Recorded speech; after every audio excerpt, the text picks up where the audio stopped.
That's one. What does this say to us about how our society is evolving? And then by the time you become vice president in May, what are the prospects for reconciliation and healing? What do you think you can do to heal these wounds? Because I think things have run quite deep.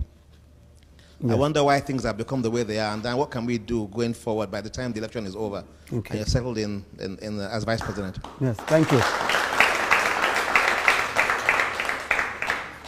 I think it's unfortunate. I think it's extremely unfortunate that we're where we are today.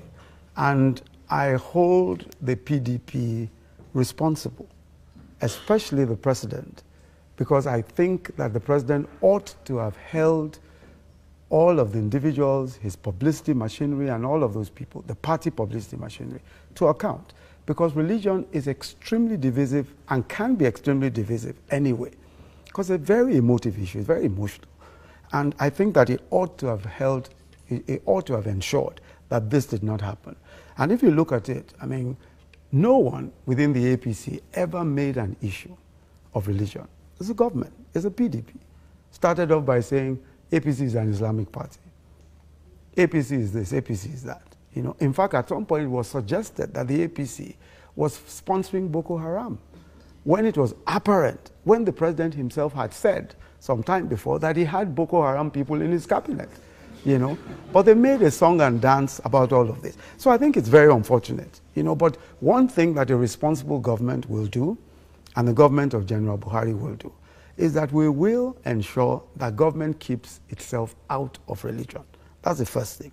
That government will not participate in promoting any religion in one over the other.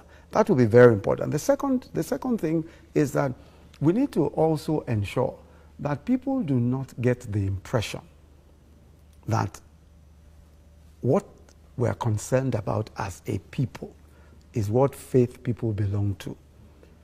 We must focus the attention of our people on the key issues. The key issues is, how do we develop a country? How are people going to be fed? How will there be education for people? How do we improve education? How do we improve healthcare? How do we improve power? If a government is focused on the key issues, it will eventually be able to get people to understand that faith is private. If you want to say anything about faith, you say it within the context of that. It's not a government issue. Government has no business promoting one faith or not promoting the other. We'll just stick to the issues. And I think that one of the ways of healing, of ensuring that this divisiveness is somehow repaired, is by ensuring that government does not participate or does not promote any religion against the other. That's one of the key issues. And by also ensuring that the rhetoric coming from the parties, our own party, and coming from government, is not inflammatory or divisive in any way. Because a lot of this is rhetoric which the ruling party created. If you say a party is a Muslim party, and now, as you know, Sambo, the vice president the other day, was campaigning, and he said that I run 5,000 churches, and that if I run 5,000 churches, why should Muslims vote for me? So, I mean, that kind of divisiveness, you haven't heard anyone in the APC saying anything like that. How can the vice president of Nigeria say that kind of thing? You know, how? And he's saying that, he's even said there are more Muslims now in PDP than in APC. You know? So I think that these individuals who are in government today have absolutely acted in a manner that is unacceptable. You know, because religion is a very emotional thing. And for many people, for the unsuspecting public, they may think that these people are actually promoting something that is dear to their hearts, whereas they are promoting their personal and private interests. How many people, when they're stealing money the way they've been stealing money, have ever asked, are you a Christian or Muslim? They've never. Whether all of the corruption we've seen Muslims, Christians, all of the names have been mentioned.